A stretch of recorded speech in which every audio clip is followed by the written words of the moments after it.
Well, hello everyone, and thank you for the opportunity to address the Australian Electric Vehicle Association to talk about the work that's underway in the Australian Capital Territory as we chart our way towards a net zero emissions future.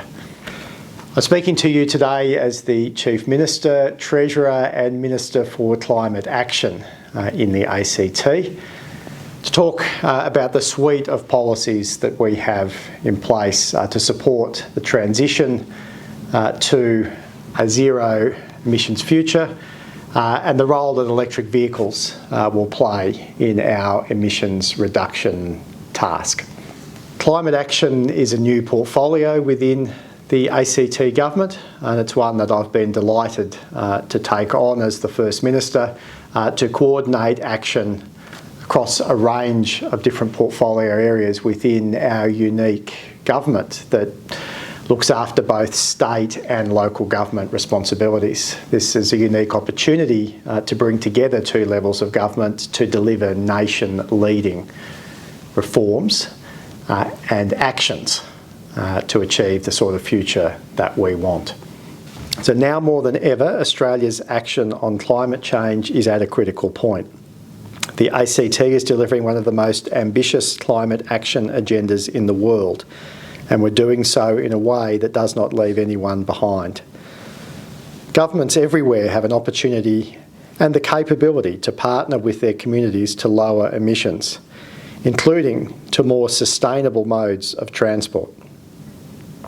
The ACT is proud to be leading with policies and incentives that encourage the uptake of zero-emission vehicles.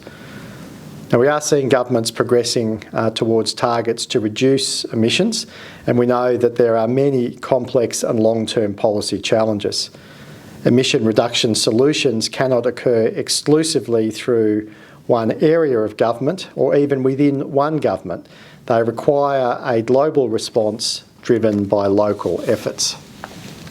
We know that an ambitious climate action agenda is an economic opportunity rather than a cost. And the ACT government is in a unique position to drive a whole of economy and whole of community response. It's not just the risks of inaction on climate change that drives our agenda, but it's about grasping economic opportunities. We are an entrepreneurial government motivated by reducing emissions and creating jobs. Every day in the ACT, we see individuals supporting our efforts to reduce emissions through the uptake of community environment grants and zero-interest loans under our Sustainable Household Scheme, and businesses working toward the implementation of climate-friendly practices supported by the Territory Government. Through this collective action, we can ensure that Australians are kept safe, can continue to enjoy our natural environment and share in the economic opportunities of a net zero future. The work that we're undertaking in the ACT is world leading. Our commitment to climate action has led to incredible achievements for our city. Last year, the ACT became the first major jurisdiction outside of Europe to transition to 100% renewable electricity. This involved an innovative reverse auction process and faced significant challenges around grid stability in the Territory. Overcoming these challenges has ensured that the ACT has significantly reduced its greenhouse gas emissions and positioned the Territory to achieve our legislated emission reduction targets of 65 to 75% by 2030 from our 1990 levels, and to achieve net zero emissions by 2045. The government is introducing a range of initiatives to help Canberrans play their part. A trial of reusing food organics and garden organics is now underway. Initiatives like the Community Zero Emissions Grants Program, the Energy Efficiency Improvement Scheme and the Community Club Building Energy Efficiency Fund enable the government to support a reduction in greenhouse gas emissions and energy costs for community groups and not-for-profit organisations, businesses and households. Our Vulnerable Household Energy Support Scheme and the Solar for Low Income program provide targeted support to improve the energy efficiency and thermal comfort of public housing, of rental properties and low-income owner-occupier residences, ensuring that vulnerable members of the community are not left behind.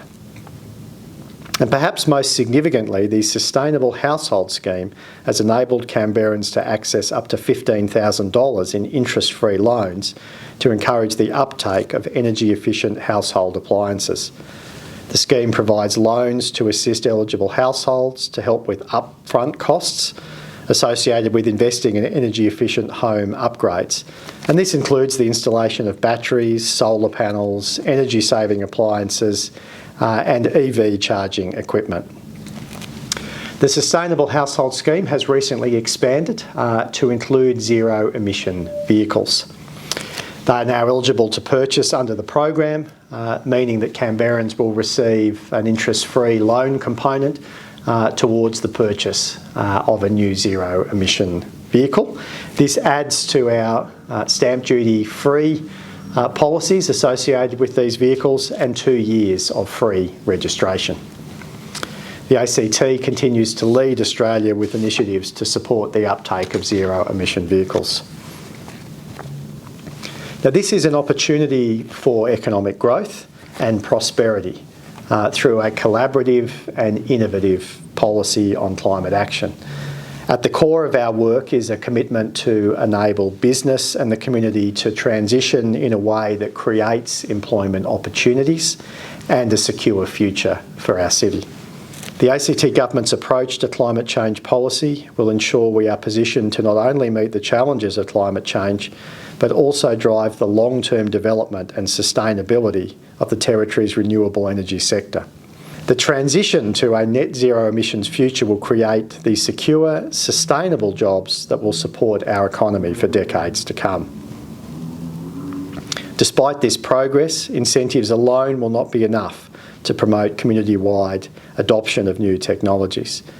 Regulatory measures will also be necessary to drive behaviour change and to maintain progress on climate action.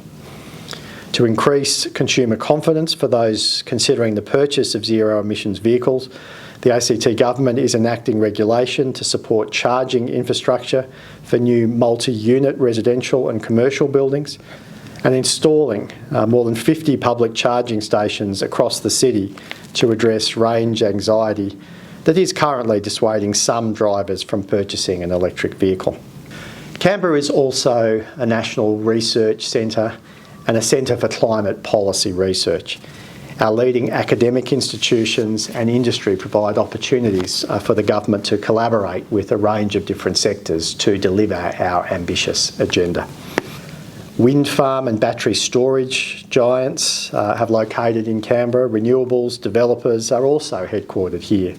We continue to attract investment and promote research into renewables through support of our tertiary institutions, a great example being the Australian National University's Battery Storage and Grid Integration Program, which is leading innovation in energy storage for renewable generation.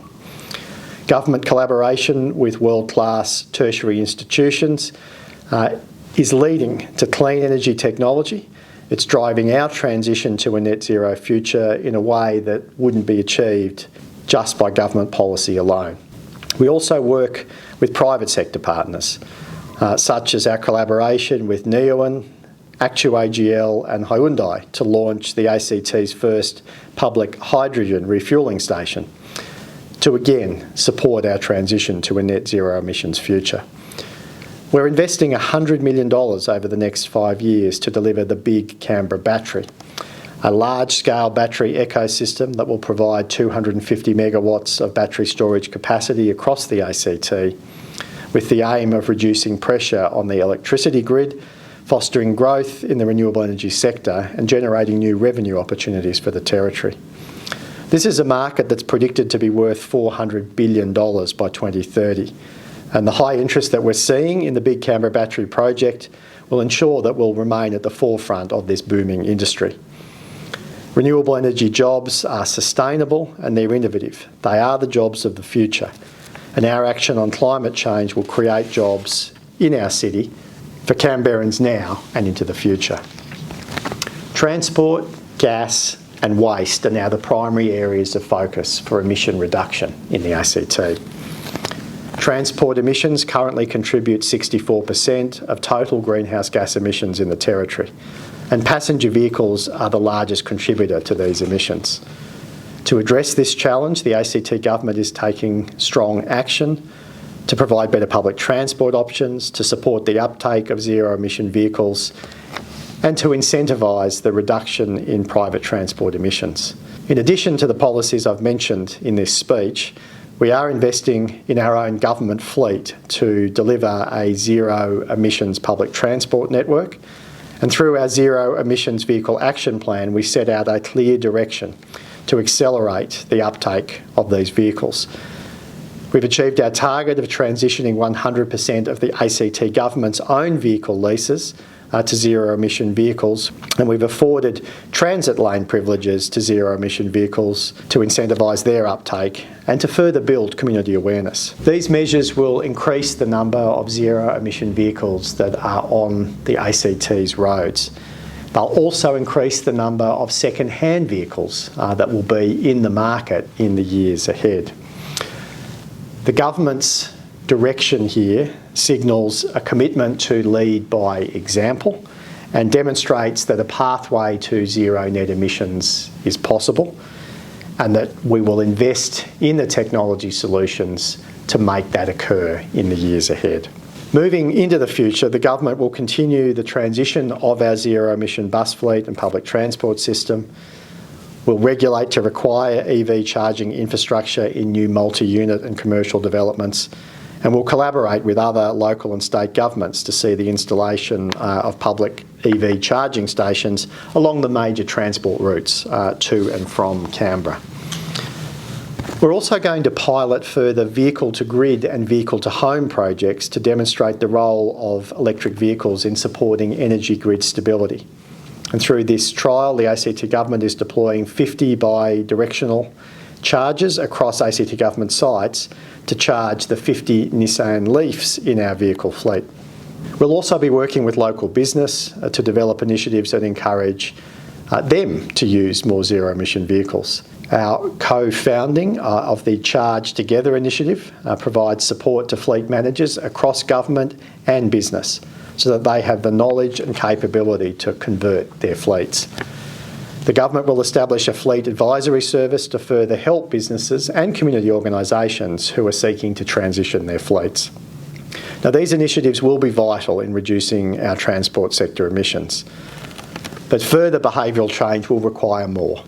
Transition to a net zero emissions future will be a decades-long endeavour, shaped by decisions and commitments that we make today. To achieve net zero, governments will need to consider the significance of our actions or a lack of action now and how this will impact into the future.